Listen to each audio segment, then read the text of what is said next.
എല്ലാവർക്കും welcome back to our channel. അപ്പോൾ ഇന്നത്തെ നമ്മുടെ വീഡിയോ എന്ന് പറഞ്ഞിട്ടുണ്ടെങ്കിൽ ഫ്ലാക്സീഡ് ജെൽ വെച്ചിട്ടുള്ള ഒരു ഹെയർ പാക്ക് ആണ് കേട്ടോ. അപ്പോൾ ഫ്ലാക്സീഡ് ജെല്ലിൻ്റെ ആ ഒരു ട്രെൻഡൊക്കെ കുറച്ച് നാൾ മുന്നേ കഴിഞ്ഞെന്ന് എനിക്ക് തോന്നുന്നു.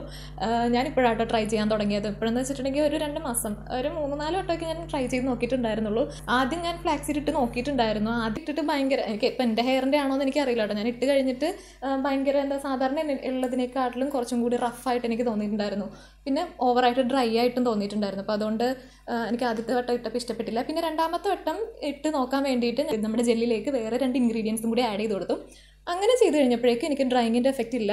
സാധാരണ നല്ല സ്മൂത്തായിട്ട് മുടി കിടക്കുന്നുണ്ട്, സോഫ്റ്റ് ആയിട്ട് മുടി കിടക്കുന്നുണ്ട്. അപ്പോൾ ഡ്രൈനെസ്സിൻ്റെ പ്രശ്നമൊന്നുമില്ല. കുറച്ചും കൂടി സ്മൂത്താക്കി നല്ല മോയ്സ്ചറൈസ്ഡ് ആക്കി കണ്ടീഷൻഡ് ആക്കി വെക്കാൻ പറ്റിയിട്ടുള്ള ഒരു ഹെയർ പാക്കാണ് നമ്മളിന്ന് ചെയ്യാൻ പോകുന്നത്. അപ്പോൾ എൻ്റെ മുടിയുടെ ഇപ്പോഴത്തെ കണ്ടീഷനാട്ടോ ഇത്. ഞാൻ കാണിച്ചു തരാം. ഇങ്ങനെ ഫുൾ ഡ്രൈ ആയിട്ടൊക്കെ ഇരിക്കുകയാണ്. അപ്പോൾ നമുക്ക് ഈ ഹെയർ പാക്ക് ഉണ്ടാക്കി കഴിഞ്ഞിട്ട് അത് അപ്ലൈ ചെയ്തിട്ട് വാഷ് ചെയ്ത് കഴിഞ്ഞ് ഉണങ്ങി കഴിയുമ്പോൾ മുടി എങ്ങനെയാണ് ഇരിക്കുന്നതെന്ന് നോക്കാം. ഓക്കെ, അപ്പോൾ ആദ്യം തന്നെ നമുക്ക് പ്രിപ്പറേഷൻ വീഡിയോയിലേക്ക് പോവാം കേട്ടോ. അപ്പോൾ നമ്മളിവിടെ ആദ്യം തന്നെ എടുക്കുന്നത് 2 ടേബിൾ സ്പൂൺ ഫ്ലാക്സ് സീഡ്സ് ആണ് കേട്ടോ. പിന്നെ ഇതിലേക്ക് നമ്മൾ ആഡ് ചെയ്ത് കൊടുക്കുന്നത് 2 ഗ്ലാസ് വെള്ളമാണ്. അപ്പോൾ ഈ ഒരു ഗ്ലാസിൻ്റെ അളവിലാണ് ഞാൻ എപ്പോഴും കാണിക്കാറുള്ള ഗ്ലാസ്സിലെ ആ ഗ്ലാസ് തന്നെയാണ്. അപ്പോൾ 2 ടേബിൾ സ്പൂൺ ഫ്ലാക്സ് സീഡ് നമ്മൾ എടുത്തിട്ടുണ്ടെങ്കിൽ 2 ഗ്ലാസ് വെള്ളം, അതാണ് അതിൻ്റെ ഒരു കണക്ക്. ഇപ്പോൾ നമ്മൾക്ക് ഷോർട്ട് ഹെയർ ആണെങ്കിൽ, ഇപ്പോൾ ഇത് എൻ്റെ ഹെയറിൻ്റെ അളവാട്ടോ. അപ്പോൾ നിങ്ങൾക്ക് ഷോർട്ട് ഹെയർ ആണെങ്കിൽ 1 ടേബിൾ സ്പൂൺ ഫ്ലാക്സ് സീഡും 1 ഗ്ലാസ് വെള്ളവും ആ അളവിൽ എടുത്താൽ മതി. എന്നിട്ട് നമ്മളിങ്ങനെ എടുത്ത് കഴിഞ്ഞിട്ട് ഫ്ലാക്സ് സീഡ് വെള്ളത്തിലേക്ക് ഇടുക. ഇത് നമുക്കൊന്ന് നന്നായിട്ട് തിളപ്പിച്ചെടുക്കണം. അപ്പോൾ നമുക്ക് ഇൻഡക്ഷൻ കുക്കറിലോ സ്റ്റൗവിൽ എവിടെയാണെന്ന് വെച്ചാൽ വെച്ചിട്ട് തിളപ്പിച്ചെടുക്കുക. അപ്പോൾ നമ്മൾ ആദ്യം ഒന്ന് വെച്ചിട്ട് അതൊന്ന് തിളക്കുന്ന അത്രയും സമയം നമുക്ക് ഇതിനെ നല്ല ഹൈ ഫ്ലെയിമിലിടാം, അല്ലെങ്കിൽ ഹൈ ടെമ്പറേച്ചറിലിടാം. ഇതൊന്ന് തിളച്ചൊന്ന് പതഞ്ഞിങ്ങനെ വരാൻ തുടങ്ങുന്ന സമയത്ത് നമ്മൾ നന്നായിട്ട് ഇളക്കിക്കൊണ്ടിരിക്കണം. അതിൻ്റെ ഒപ്പം തന്നെ നമ്മൾ ഫ്ലെയിമും ടെമ്പറേച്ചറും ലോ ആക്കി ഇടുന്നതാണ് നല്ലത്. ഇല്ലെങ്കിൽ അടിയിൽ ഇങ്ങനെ പിടിക്കാനുള്ള ചാൻസ് ഒക്കെ ഉണ്ട്. അപ്പോൾ നന്നായിട്ട് ഇതിങ്ങനെ പതഞ്ഞിങ്ങനെ തിളച്ചുകൊണ്ടിരിക്കുന്ന സമയത്ത് നമ്മൾ എന്ത് ചെയ്യണം?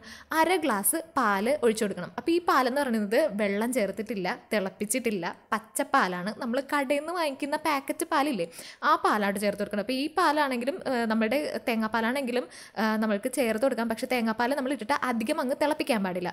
അപ്പോൾ 2 പാലിലും, പശുവും പാലിലാണെങ്കിലും തേങ്ങാപ്പാലിലാണെങ്കിലും നമ്മുടെ മുടീനെ മോയ്സ്ചറൈസ്ഡ് ആക്കി വെക്കാനും കണ്ടീഷൻഡ് ആക്കി വെക്കാനും സ്ട്രെയിറ്റ് ആക്കാനും ആയിട്ടുള്ള കഴിവുകളുണ്ട് കേട്ടോ 2 പാലിനും. അപ്പോൾ 2ൻ്റെ പ്രോപ്പർട്ടീസ് വ്യത്യാസമാണെങ്കിലും നല്ലതാണ് രണ്ടും, പശുവും പാലും നമ്മുടെ തേങ്ങാപ്പാലും. ഓക്കെ, അപ്പോൾ ഇത് നമ്മളിങ്ങനെ ഒഴിച്ചു കൊടുത്തിട്ട് ഇളക്കിക്കൊണ്ട് നിൽക്കുക. പാലില്ലെങ്കിൽ പതഞ്ഞ് പോകും. അപ്പോൾ ഇത് നന്നായിട്ടൊന്ന് പതഞ്ഞ് തിളച്ച് കഴിയുമ്പോഴേക്കും ഇതിങ്ങനെ തുള്ളി കുത്തി പതിയെ വീഴുന്ന ഒരു കൺസിസ്റ്റൻസി, ഇങ്ങനെ നമ്മൾ ഇട്ട് കഴിഞ്ഞാൽ പതിയെ വീഴുള്ളൂ, ആ ഒരു കൺസിസ്റ്റൻസിയിലാകുമ്പോഴേക്കും നമുക്ക് ഫ്ലെയിം ഓഫ് ചെയ്യാം. ഫ്ലെയിം ഓഫ് ചെയ്തിട്ട് അപ്പം തന്നെ അരിച്ചെടുക്കണം. അതിൻ്റെ ചൂട് പോയിട്ടുണ്ടാവില്ല, ആവി വരണുണ്ടാവും, എന്നാലും അപ്പം തന്നെ അരിച്ചെടുക്കണം. നമുക്ക് കുറച്ച് കണ്ണി ഇങ്ങനെ അകൽച്ചയുള്ള അരിപ്പയിലാണ് അരിച്ചെടുക്കുന്നതെങ്കിൽ പെട്ടെന്ന് അത് അരിച്ചെടുക്കാൻ പറ്റും. ഇല്ലെങ്കിൽ അതിങ്ങനെ തങ്ങിക്കിടക്കും കേട്ടോ. പിന്നെ അതുപോലെ തണുത്ത് കഴിഞ്ഞ് അരിക്കാൻ വെച്ചാലും അത് നമുക്ക് കിട്ടില്ല, പിന്നെ അത് സെറ്റായി പോകും. അപ്പോൾ ഇത് കുറച്ചൊന്ന് തണുക്കാൻ വേണ്ടി സ്റ്റാർട്ട് ചെയ്തപ്പോൾ തന്നെ ആ ഒരു ജെല്ലിൻ്റെ പോലെ ഒരു കൺസിസ്റ്റൻസി, നമുക്ക് ഇങ്ങനെ കയ്യിൽ പിടിക്കാൻ കിട്ടില്ല, അങ്ങനെ ഒരു കൺസിസ്റ്റൻസിയിലേക്ക് അത് എത്തിയിട്ടുണ്ട്. ഇങ്ങനെ ഈ ഒരു ചൂട് മാറിയ ഒരു സമയത്ത് ഇനി നമുക്ക് ഇതൊന്ന് മിക്സിയിലിട്ട് അടിച്ചെടുക്കണം. അപ്പോൾ അടിച്ചെടുക്കുന്ന സമയത്ത് നമ്മളുടെ ഹെയർ ഓയിൽ ചേർക്കണം. ഇപ്പോൾ ഏത് ഹെയർ ഓയിലാണോ നമ്മൾ സാധാരണ യൂസ് ചെയ്യാറ് ആ ഹെയർ ഓയിൽ ചെയ്യാം. ഇപ്പോൾ ഞാനിപ്പോൾ ആഡ് ചെയ്ത് കൊടുക്കുന്നത് ഇപ്പോൾ ഇതാട്ടോ, നമ്മളുടെ പാരഷ്യൂട്ടിൻ്റെ സാധാരണ നമ്മളുടെ വെളിച്ചെണ്ണയില്ലേ, അതാണ് ആഡ് ചെയ്ത് കൊടുക്കുന്നത്. അപ്പോൾ നിങ്ങൾക്ക് ഏതാണോ ആവണക്കെണ്ണ ചേർക്കണമെങ്കിൽ ആവണക്കെണ്ണയും ചേർക്കാം, ഒരു പ്രശ്നമില്ല കേട്ടോ. നമ്മൾക്ക് ഇഷ്ടമുള്ള ഹെയർ ഓയിൽ ഇട്ടിട്ട് അത് നന്നായിട്ടൊന്ന് മിക്സിയിൽ അടിച്ചെടുക്കുക, ഇല്ലെങ്കിൽ അത് ബ്ലെൻഡായി കിട്ടില്ല.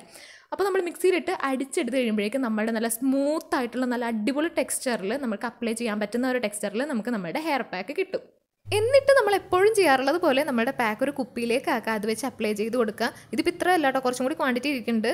ഇത് ഫിനിഷായി കഴിയുമ്പോഴേക്കും അതും കൂടി ഫില്ല് ചെയ്തിട്ട് ഞാൻ തലയിലേക്ക് ഇട്ട് കൊടുക്കും. പിന്നെ വേറൊരു കാര്യം എന്താണെന്ന് വെച്ചിട്ടുണ്ടെങ്കിൽ, ഇതിടുന്ന സമയത്ത് ഞാൻ തലയിൽ നമ്മുടെ മുടിയിൽ ഒരു തുള്ളി പോലും എണ്ണ വേറെ ഇട്ട് കൊടുത്തിട്ടില്ല. നമ്മൾ പാക്കിലിട്ട ആ എണ്ണ അല്ലാതെ വേറെ എണ്ണ ഞാൻ തലയിലേക്ക് ഇട്ടിട്ടില്ല കേട്ടോ. അപ്പോൾ എണ്ണ ഇടാതെ ഈ പാക്ക് ഇടുന്ന സമയത്താണ് എനിക്ക് കുറച്ചും കൂടി ടെക്സ്ചറിലൊക്കെ ഡിഫറൻസ് എനിക്ക് തോന്നിയിട്ടുള്ളത്. അതുകൊണ്ടാണ് ഞാൻ എണ്ണ ഇടാത്തതായിരിക്കും നല്ലത്. അപ്പോൾ നിങ്ങൾക്ക് എങ്ങനെ എണ്ണ ഇടണമെന്ന് തോന്നിയാൽ കുറച്ച് മാത്രം ഇടുക, അതുപോലെ ഷാമ്പു ഇടാൻ തോന്നിയോ കുറച്ച് മാത്രം ഇടുക.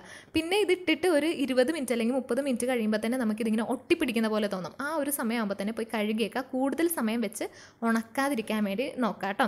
അപ്പോൾ ഞാൻ മുടിയൊക്കെ വാഷ് ചെയ്ത് നന്നായിട്ട് ഉണക്കി കഴിഞ്ഞിട്ടുള്ള മുടിയുടെ ആ ഒരു ടെക്സ്ചറാണ് കേട്ടോ ഇത്. നല്ല മാനേജബിളായിട്ട്, നല്ല എന്താ പറയുക, സ്മൂത്തായിട്ട്, നല്ല അടിപൊളിയായിട്ട് മുടി കിടക്കുന്നുണ്ട് കേട്ടോ. അപ്പോൾ ഇത് ഞാൻ ഈ ഇൻഗ്രീഡിയൻസ് പറഞ്ഞില്ലേ, എനിക്ക് ഒറ്റയ്ക്ക് ഫ്ലാക്സീഡ് യൂസ് ചെയ്തിട്ട് ഭയങ്കര ഡ്രൈ ആൻഡ് ഫ്രിസി ആയിട്ടായിരുന്നു റിസൾട്ട് കിട്ടിയത്. പക്ഷേ പാലും ഈ ഒരു എണ്ണയും ചേർത്ത് കഴിഞ്ഞപ്പോഴാണ് നല്ല റിസൾട്ട് എനിക്ക് കിട്ടിയത് കേട്ടോ. ഓക്കെ, അപ്പോൾ ഇതാണ് നമ്മളുടെ റിസൾട്ട്. ഇന്നത്തെ വീഡിയോ നമ്മളുടെ ഇതാണ്. അപ്പോൾ ഈ വീഡിയോ നിങ്ങൾക്ക് ഇഷ്ടപ്പെട്ടിട്ടുണ്ടെങ്കിൽ ഒന്ന് ലൈക്ക് ചെയ്തേക്കുക, അതുപോലെ ഷെയർ ചെയ്യാൻ തോന്നുന്നുണ്ടെങ്കിൽ ഒന്ന് ഷെയർ ചെയ്തേക്കുക. പിന്നെ എന്താ പറയുക, ചാനൽ സബ്സ്ക്രൈബ് ചെയ്തിട്ടില്ലെങ്കിൽ ചാനലൊന്ന് സബ്സ്ക്രൈബ് ചെയ്തേക്കാം. ഓക്കെ, അപ്പോൾ ഇനി നമുക്ക് നെക്സ്റ്റ് വീഡിയോയിൽ കാണാം. ടാറ്റാ.